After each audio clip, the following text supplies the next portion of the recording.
time, we don't really get a lot of female superheroes. Am I mistaken? This is the first solo female superhero TV show. Well, it depends on what you... Well, Wonder Woman, years ago. Yes. Buffy the Vampire Slayer is a badass superhero.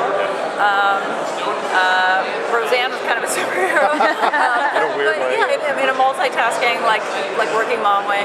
But yeah, I mean, I think we're very privileged to have someone that flies and wears a cape, and some of that is due to, technology and, visual effects advancements, and we get to do that in a cool, almost realistic, perfectly realistic way. And some of it is the world is just ready to see power and not care what gender. Is that what attracted you to Supergirl, to do Supergirl? Yeah, it's awesome. She flies. She she uses something other than her fist to stop bad people. She also uses her fist to stop bad people. She's really cool, and I'm just so excited to watch something with my children. And not that it's a family show, but it can be watched by everyone. There's something for guys and wives and women, and it's really it's not romantic comedy, it's not action adventure, it's not genre, but it is all those things, and we're so proud of it. It's really exciting. Is it hard to do a Supergirl show without bringing the idea of Superman up or having him on the show as well? Well, certainly you live in anyone's shadow. There's always someone in all of our lives that we go like, hey, wait, why not me? Why is he more important? And we talk about that until we don't have to, really, because I think very quickly you meet her and she is powerful, and you forget that you see a glyph and you see a cape and you see flight, and the feeling of hero again is genderless. So this is really her show, and we're really excited to explore it through her lens. How much freedoms are you taking from the comic books, or are you going to stay very... We're so inspired. I mean, I think what's nice about Supergirl versus Superman, we all have a working knowledge of Superman and his history, but Supergirl is like, wait, is it 52? Is it the Golden Age? Like, what is her history? And so I think we're really privileged to draw on the many writers and artists and screenwriters and former TV writers to just draw together what this woman is going to be. And no one's really bound by, but wait, this happened, and that was Lana, and that was Lois, and so we don't, because we're not bound by that, we have this tremendous freedom. It's very exciting. Have you been into comics your whole life? I grew up in San Diego. I mean, I went to this Comic-Con when there was like 6 posters and 4 Archies on the table, and so I really would sneak into my brother's room and look at the Supermans, because I was supposed to be looking at the Richie Rich. But it's great. I just love the world, and it's really exciting because we just want to make it not a comic book. We want her to have these powers. She's an alien, but we want it to feel real. Are we looking at kind of self-contained episodes with internal struggles in each one, or more of like a serialized story?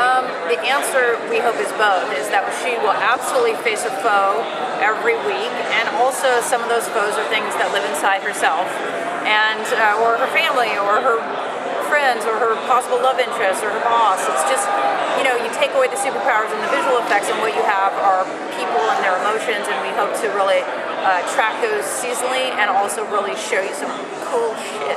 Am I not say that? Yes. Oh yeah. Is this going to tie in at all with the Man of Steel universe that has been established in the movies, or is it going to be very much like its own separate thing? I think we want to borrow, be inspired by all the things that we love the most, and not feel confined to anything. There's so much history that we have to borrow from. At DC, our partners have been so tremendous in inspiring us with ideas we hadn't yet had, and exploring things and worlds, and it's really cool. I'm really excited.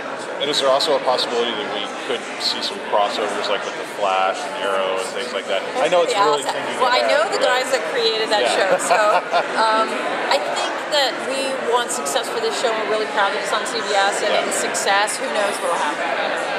Okay. Can you tell us about any of the villains we might see? I can at the panel tonight. Right now. Fair enough. But it's exciting. Some familiar names. Anything else you can tell us about what's going to happen in the situation?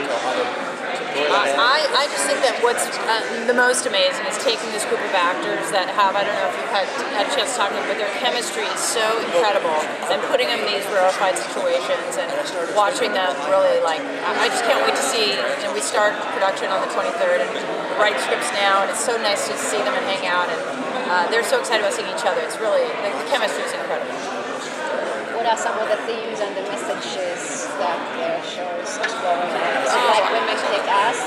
Sure, women kick ass, and so do men, and so do and so do sisters, and so do families. And I think we're saying that Superman is used to doing things by himself, and maybe that's sort of a male thing. And I don't know that that's going to be Supergirl's journey, and we'll explore that.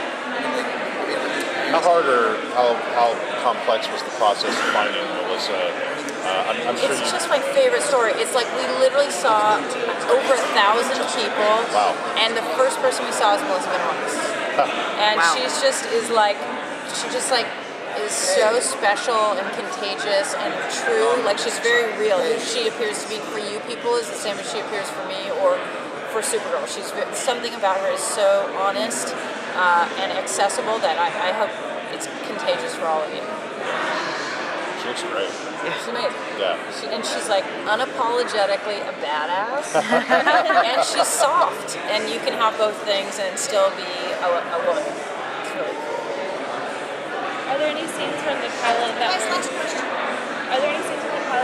shot that when you saw it really stood out to you, and what exactly did you envision? I think Glenn Winter, our director, and Michael Barrett, our DP, just did a tremendous job. And I think that there's always a scene like in the editing room that I get emotional at, and I wish I don't know if you've seen the pilot yet, but when she sees, can I say this? I guess when she goes to save her sister, and she takes flight for the first time in a long time, and she's running down the alley, and she has this moment of like, can she do this? I think that's something that we universally as men and women and workers and mothers and brothers and sisters, we all face our fears every day, and it's so universal in that moment. Like, can she do this?